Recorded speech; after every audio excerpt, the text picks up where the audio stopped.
Zee 24 तास एक पाऊल पुढे।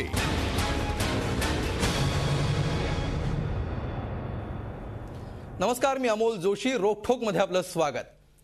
तासाभरापूर्वीच डिझेलच्या भावात 5 रुपयांची वाढ झाल्याची बातमी आली आहे। पेट्रोल डिझेल पासून तमाम गोष्टींची भाववाढ झाल्यामुळे आणि एकामागून एक घोटाळे उघडकीला येत असल्यामुळे जनतेमध्ये पसरलेलं असंतोषाचं वातावरण, या असंतोषाला वाचा फोडण्यामध्ये विरोधी पक्ष बजावत असलेल्या भूमिकेविषयीचं असमाधान, या पार्श्वभूमीवर तिसऱ्या आघाडीच्या शक्यतांची हवा वाहायला सुरुवात झाली आहे। याचं सुतोवाच केलंय समाजवादी पक्षाचे प्रमुख मुलायमसिंग यादव यांनी। सत्ताधाऱ्यांबाबतचा असंतोष आणि विरोधकांबाबतची नाराजी यामुळे विरोधी पक्षांसाठी आणि तिसऱ्या आघाडीसाठी पोषक वातावरण तयार होतंय का? सलग 2 टर्म सत्तेत असणाऱ्या काँग्रेस विरोधातली अँटी एस्टॅब्लिशमेंटची लाट एनकॅश करण्यामध्ये भाजप यशस्वी होणार की स्थानिक आणि प्रादेशिक पक्ष आणि तिसऱ्या आघाडीची ताकद वाढणं हे राष्ट्रीय स्थैर्याच्या दृष्टीने योग्य ठरेल का, यासारख्या प्रश्नांचा आढावा घेऊया तिसऱ्या आघाडीचे वेध या खास कार्यक्रमात।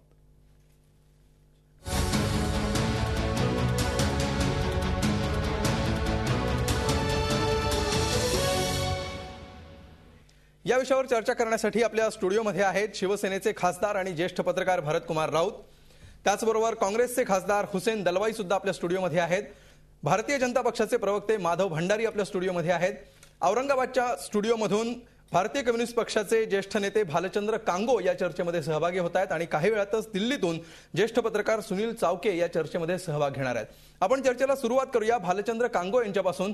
कांगो सर, सत्ताधाऱ्यांविषयी सातत्याने वाढणारा असंतोष आणि याला वाचा फोडण्यामध्ये भाजप किंवा जे प्रमुख विरोधी पक्ष आहेत त्यांना येणारं अपयश किंवा त्यांच्याविषयी जनतेमध्ये असणारी नाराजी, ही पार्श्वभूमी तिसऱ्या आघाडीला पोषक वातावरण तयार करणारी आहे असं तुम्हाला वाटतं का?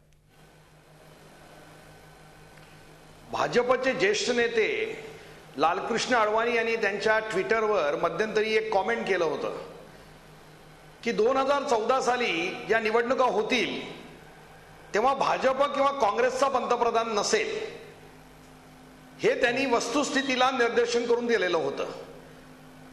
त्याचं कारण असं आहे की काँग्रेसबद्दलचा असंतोष आणि भाजपला अलायन्स वाढवण्यामध्ये येत असलेलं अपयश, ह्याच्यामुळे आज देशामध्ये तिसरी आघाडी जरी नसली तरी छोट्या छोट्या पक्षांना एक संधी मिळालेली आहे आणि त्यामुळे हे सगळे पक्ष एकत्र येऊन एक स्वतः सरकार स्थापन करतील, त्याला एकीकडे काँग्रेस किंवा भाजप बाहेरनं पाठिंबा देतील अशी शक्यता एक नव्या प्रयोगाची आहे।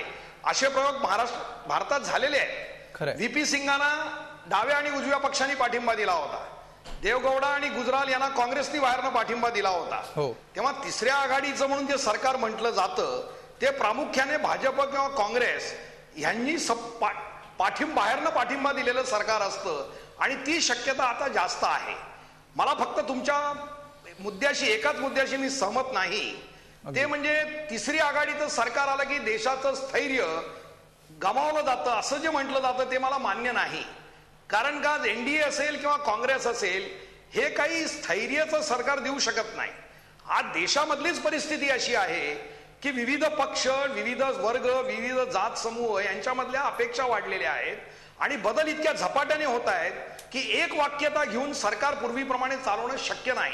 देशातली परिस्थितीच अस्थिर आहे आणि त्यामुळे एक पक्षाचं सरकार असो किंवा बहुपक्षाचं सरकार असो, हे अस्थिरच सरकार राहणार आहे, परिस्थिती अस्थिर आहे, हे त्याच्यामधलं गमक हे मला या निमित्ताने सांगायचं आहे। अगदी दिल्लीतल्या वातावरणाचा अनेक वर्षांपासून अभ्यास करणारे ज्येष्ठ पत्रकार सुनील चावके आपल्यासोबत सध्या दिल्लीतून या चर्चेमध्ये सहभागी झालेले आहेत। सुनीलजी, स्वागत तुमचं या चर्चेमध्ये। आजचा आपला मुद्दा असा आहे की सत्ताधारी पक्षांची निष्क्रियता किंवा सत्ताधारी पक्षाविषयीचा असंतोष आणि विरोधकांविषयीची नाराजी याच्यामुळे इतर प्रादेशिक पक्षांसाठी, छोट्या छोट्या पक्षांसाठी किंबहुना संभाव्य तिसऱ्या आघाडीसाठी पोषक वातावरण तयार होतंय का? निश्चितच पोषक वातावरण तयार होत आहे, कारण ज्या पद्धतीनं भाजपनं मुख्य विरोधी पक्ष म्हणून आपली भूमिका बजावण्यात जे अपयश आलेलं दिसतंय भाजपला आणि आता त्यांनी ते त्याच्यातून एक प्रकारे कव्हर करण्याचा प्रयत्न केला कोळसा खाण घोटाळ्यातून, पण त्यापूर्वीची जी भाजपची एकंदरीत कामगिरी होती ती अतिशय निराशाजनकच ठरलेली होती आणि या पार्श्वभूमीवर दुसरीकडे काँग्रेस पक्ष हा घोटाळ्यांनी ग्रस्त झालेला पक्ष आहे. तर अशा वेळी राज्यांमधल्या प्रादेशिक पक्षांचं महत्त्व हे वाढणार हे अपेक्षितच आहे. पण तरी देखील एक अशी परिस्थिती येणार आहे की ज्यात कुणालाही बहुमत नाही, स्पष्ट बहुमत नाही. म्हणजे तिसरी आघाडी जरी तयार झाली तरी त्या तिसऱ्या आघाडीलाही स्पष्ट बहुमत मिळण्याची शक्यता नाही आहे. त्यामुळं भाजपचा किंवा काँग्रेसचा समर्थनानं एक असं कडबोळ्याचं सरकार पुढचं बघायला मिळण्याची शक्यता आहे. आणि अशा परिस्थितीत कोण पहिले झुकतं, म्हणजे काँग्रेस पुढाकार घेतो की भाजप पुढाकार घेतो हे देखील बघण्यासारखं असेल. अगदी. दलवाई सर, तुम्हाला काय वाटतं? अशा प्रकारची परिस्थिती तर आहे. म्हणजे UPA 2 ज्यावेळी आलं त्यावेळी काँग्रेसच्या जागांमध्ये वाढ झालेली होती आणि त्याच्यामुळे इथून जी अस्थिरता निर्माण त्यापूर्वीच्या 10-15 वर्षात झाली होती ती कमी होती असं वाटत होतं. आता पुन्हा तशाच शक्यतेकडे आपण चाललोय का? काय हे तिसऱ्या आघाडीचा प्रयोग आपल्या देशामध्ये बऱ्याच वेळा झालेला आहे. VP सिंगांच्या काळात झाला आणि VP सिंगांचं नेतृत्व हे अखिल भारतीय नेतृत्व हे लक्षात घेतलं पाहिजे. त्यानंतर देवेगौडा आले, त्यानंतर गुजराल आले, चंद्रशेखरांचं आलं मध्ये. अशा रीतीची सरकार आली परंतु ती टिकली नाहीत आणि ती टिकली नाहीत हे इथल्या देशातल्या लोकांच्या मनामध्ये फार रुजलेलं आहे. शेवटी आपला देश हा काही तुम्ही म्हणा तो लोकशाही मानणारा देश आहे. अगदी सामान्यातला सामान्य माणूस हा मतदानाला उतरतो हे याचं एक गमक आहे असं मी समजतो. आणि त्या वेळच्या परिस्थितीमध्ये तो वेगळं मत देतो. उदाहरणार्थ मी तुम्हाला सांगेन, UPमध्ये आमच्या विधानसभेच्या इलेक्शनमध्ये आम्हाला काही जागा मिळाल्या नाहीत आणि मिळणार नाहीत असं बऱ्याच लोकांना आधीपासूनच वाटायचं. परंतु UPमध्ये 22 जागा आम्हाला लोकसभेला मिळालेल्या आहेत. ती स्थिती तामिळनाडूमध्ये, मी जेव्हा दिल्लीला रिझल्ट लागायच्या अगोदर गेलो तेव्हा दिल्लीमध्ये सुद्धा वातावरण कसं होतं, आपण 150-200च्या मध्ये असो.